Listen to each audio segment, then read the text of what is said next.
Welcome to Pockets of Excellence. I'm Dr. Sal Pasquarello, Superintendent of Schools for Danbury. This is our monthly show that we talk about and highlight some of the programming that we have here in Danbury, Connecticut. This morning we have some special guests, and we're going to talk about an exciting project that they're involved in, have been involved in for the past 3 years? 2 years? 3 years? Just about a year. Just about a year. It seems like 2 or 3 Seems years. like. I think you'll be really pleased with the effort you're going to see on the part of our staff here and the workings with the city to bring something for the children in this case at the Pembroke School. So I'll start way to my right with a board member, Mr. Gianelli, who has been very active in assisting and setting up meetings in the community for funding options. How long have you been on the board, Rich? Probably going on 12 years. 12 years.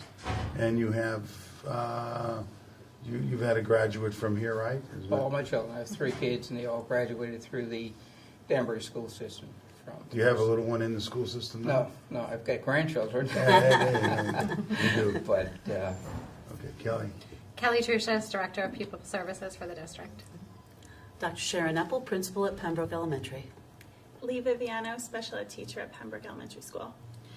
So at times the major capital projects are placed on an order list in the city. In Connecticut, the towns really are responsible for the grounds and the buildings, and the Board of Ed is responsible for delivering educational programming. And they do intersect in various ways. And in this situation, we have a school with a playground that is matured, let me use that word, and could use some revitalization. They also have access issues, although meet current requirements, would be in a better position for exposure to our students to participate in activities if they were modified. The staff there, and I'll let them explain a little bit, has come up with an idea and a partnership with the city to put something forward that would really enhance the recreational skills of our students, plus the physical activity of students at the Pembroke School. I'll let Sharon describe the school first, and then we'll talk about the project itself. Sharon, you want to talk a little bit about describing the school for us? We have over 350 students now.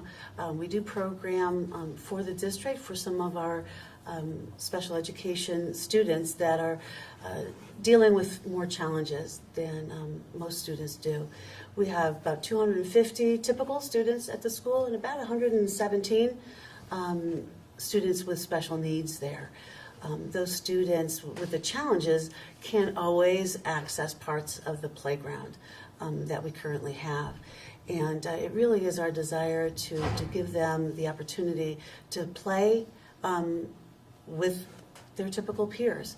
And this time it's challenging for them to navigate all the time the structure that we have out there, which, as you said, is mature and maturing.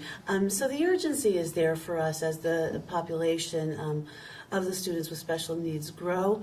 But it really is a goal of ours to help those students integrate and have experiences with their typical peers. And the playground is a perfect place for them to do that. The interaction.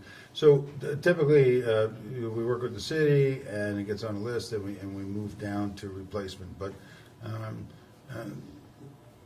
I know your staff felt that this is something we'll have to do sooner. So and the city I know has visited and looked at development of the grounds. If we can get the equipment a little earlier, we can then work together to get it in there early than maybe it would have taken going through the normal process. And I thank you for that. The effort, it's a yeoman effort. Viviano has really spearheaded this and has written letters and has done presentations. She will carry your laundry if you donate and do some things. Anything it takes to achieve the goal of having this playground installed. So would you talk about some of the efforts and some of the things that you've put together? Yes, we have a website, www.thepembrokeplayground.com, and it organizes all the fundraising efforts that we have in place and that have happened in the past. There's a donate button, so you can get your debit cards out, make a donation. We have friends and family of Pembroke students from as local as Danbury and as far as Washington State, making donations, $25 here, $50 there. But we've also had the support of some local businesses. Hat City Tattoo had a one-day event, and we raised over $9,000 that day. It was pretty tremendous to see so many nice, kind people coming out to support the playground. We had Papa John's of Danbury hold a fundraising event. Max Spirits held a fundraising event. We're in talks with other local corporations. Cardis Inc. is going to be doing a big fundraising drive for us, which we're very excited about. We have the wonderful Ann Mead helping me write grants. We've been writing grants, trying to get money. We have a golf outing planned for April, which hopefully will be another great way to raise funds. We're just teachers, parents.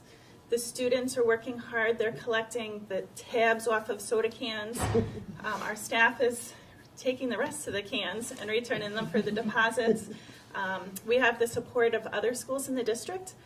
And outside the district. The athletic department at the high school has let us fundraise at their home games and sell little rubber bracelets and receive donations that way, which was wonderful during football season. We also have the support of King Street Intermediate School. They have a student leadership group called Community Cares. They're collecting money for us by also doing the soda can water bottle drive. AIS. AIS has our website linked right on the front page of their school website. Dr. Thomas had met with Mr. Janelli and I, giving us some fundraising tips. So the community is really embracing this because they see the need for it. And we're competing with other towns in this region of Connecticut that already have it in place. So we're hoping that Danbury can join that elite group. So I know that we're accelerating it. We're competing for limited dollars, and the way most of our programs are able to come to fruition is through the grants and through donations, and then it combines with tax dollars in order to get things happen. It's kind of mutual help. And I know you've been working with some groups, Dick. You want to talk a little bit about your outreach efforts? We're making this basically a city project, not necessarily a school project, because I think it's bigger. It's bigger than that. We have a goal of about $150,000 to pick up where Lee left off. So far, I think in donation and fundraising, we've raised about $21,000. $22,000. And that doesn't include the in-kind services that the city's looking to help us with. We're also, part of the issue here is getting the message out to a community in Danbury that's a large community. We've got flyers like this that we're going to be flooding the town with that gives you information on the program. It gives you a little thing here where you could just use your phone. It'll bring you to the website and you can make a donation.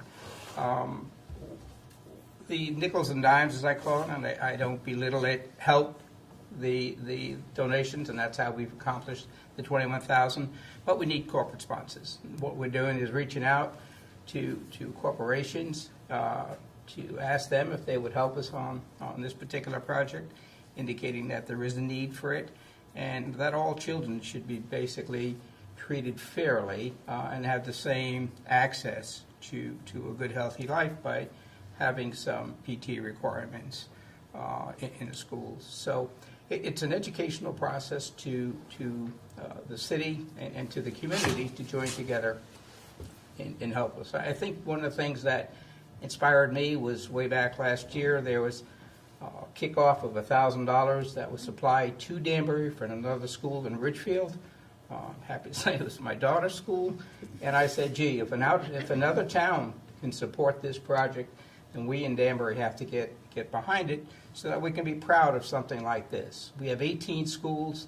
We can't do all 18 at once, but if we get a start here, it may pick up momentum that all the schools have this particular accessibility for our students. Pembroke is not the only school that has children, with needs. It just happened to be a special school where we focus on the curriculum there. So we talk elementary, we're talking K-5, but this is really intergenerational, what we're doing there, right? You want to talk a little bit about what you're thinking of how you're making it intergenerational? Well, we're trying to get support from a local corporation if they're willing to install a walking path on the Pembroke property. Pembroke is located on the outskirts of Danbury, so we have more property than other schools in our district. And so if there's a walking path on the property, that can appeal to the grandparents that are helping raise our children, aunts and uncles that are babysitting after school. You could bring your bikes, and so it's not just a playground project. It could be a community property where everybody can enjoy outdoor time together. So they have access It's in addition to. absolutely the For playground seniors, and the too. property. Exactly, the playground and property are open to the public after school and on weekends, and it's currently used now, and it's not the best. And you have a new parking lot that the city put in? That is- Yes, so, yes. yeah, yeah. So there's Easy plenty of parking. parking. Plenty of parking. It's large, which is good. So we have good parking, the security, and we just need the facilities to be developed. How do you see it enhancing the program, Kelly? Well, Pembroke, as we've stated, is a special place that we house 6 self-contained classrooms for students with significant disabilities. And one of the biggest opportunities is during recess time for them to have social interaction with their peers. And we're fortunate to have a lot of very dedicated staff, both teaching staff and support staff. And they can utilize the playground as a learning experience and opportunity to develop social skills, to help with fine and gross motor skills. I also see some of our related services staff, the occupational therapist and physical therapists, bringing kids out there to do some of their treatments and helping them to enhance their skills utilizing the playground. So it really is a joint effort then, of community, school board, and city to have this thing ultimately be developed. I know we're going to do some outreach this year already. Is there anything coming up really quickly that you would like to tell the audience about that they could participate in? Something that that would be for the general public coming about? Well, the golf outing that's going to be on April 30th. We're currently working on printing out the informational flyers. We're going to be looking for corporate sponsors to support this as well. That's going to be a big fundraising event, whether you're a golfer or not a golfer. Anybody's welcome to sponsor the programs. We're going to be having mini contests throughout the golf course. It's going to be fun for men and women. I golf, so I'm happy to participate as well. So if anybody is interested in joining that, that's the next scheduled event When that we is have. it? What is the date? It's going to be April 30th. More details will be added to the website in January. And which course? Oxford? Yeah. Oxford? Okay. Yeah. Is there some corporate activity coming up you want to talk about or not? We're still reaching out, other than the Cardis. Cardis is one we're working on. That's going to be a fairly large event where they're going to sponsor the luncheon, have different dignitaries from the city there to give we'll use this clip as a presentation as well. I think what's important is getting the message across so that it's every nickel and dime helps. So when a person sees this, they can go back to their own company and say, hey, is there something we can do to help? We're not necessarily looking for, although it would be nice for companies to write us a large check for this, but there are different variations of themes how companies can help, such as in the case of Cardis, where they came up with the idea of a matching contribution. So if the employee matches X number of dollars, they will match it with a certain percentage. This, can be done in different companies, so it minimizes the cash outlay for that company. Or if they don't want to do it, the companies, the employees of a company can get behind this project itself. One of the things I found to me was important is unfortunately, throughout my life, when I've taken my kids to playgrounds or my grandchildren now, it never dawned on me that a child wouldn't have the same ability to access the playground or equipment as my kids. It just didn't dawn on me, and I explained that to Lee, and I felt really embarrassed. I said, gee, how could I be so hard and not have an understanding of it? And I think it's just the fact that I wasn't exposed to something like this. And so I think that's another realization for people to have an understanding that what we take for granted, it is not always the situation. So, look at things in a broader spectrum and understand that what you take for granted may not be something that's available to somebody else. Dr. Sell, if I may, we're not just seeking large corporations. Obviously, we're welcome to take your money. But I have a parent, she cleans houses for a living, and she reached out to 2 families that she works for, and they gave us a total of $400. They just wrote a check because they appreciated her services and they have a love for her child who has special needs. So it could be from any place of employment. It doesn't necessarily have to be a large corporation. It's just a matter of having a conversation with someone that you know, and someone may write a check. So it could be as simple as that. Before we end, I know Mr. Gianelli, the last few years, his role here on the board, he's also does school and community, which is a lot of outreach. The board has made an attempt over the years to be more inclusive than exclusive, and this is a great way of trying to reach out to the community for help. We're all looking at ways to do things and prioritize things. I think what you're doing is commendable, most appreciated by me and the board, your efforts, and we'll do what we can to support it within our normal budget. The city is committed within their budget. Hopefully by next year sometime, we'll be able to. This summer is the goal. We're not too for next patient. September. It'll be a nice ending to this film when we tape it. So I thank you very much for being here. And if you want to participate, go to www.thepembrokeplayground.com. Thank you. With that, thank you.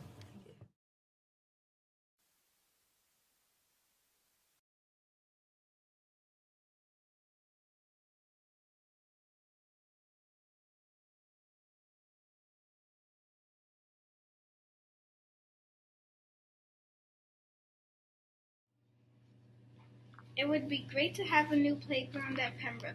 Sometimes when it is a sunny day, my friends and I have to stay indoors for recess because of the drain issues on our playground.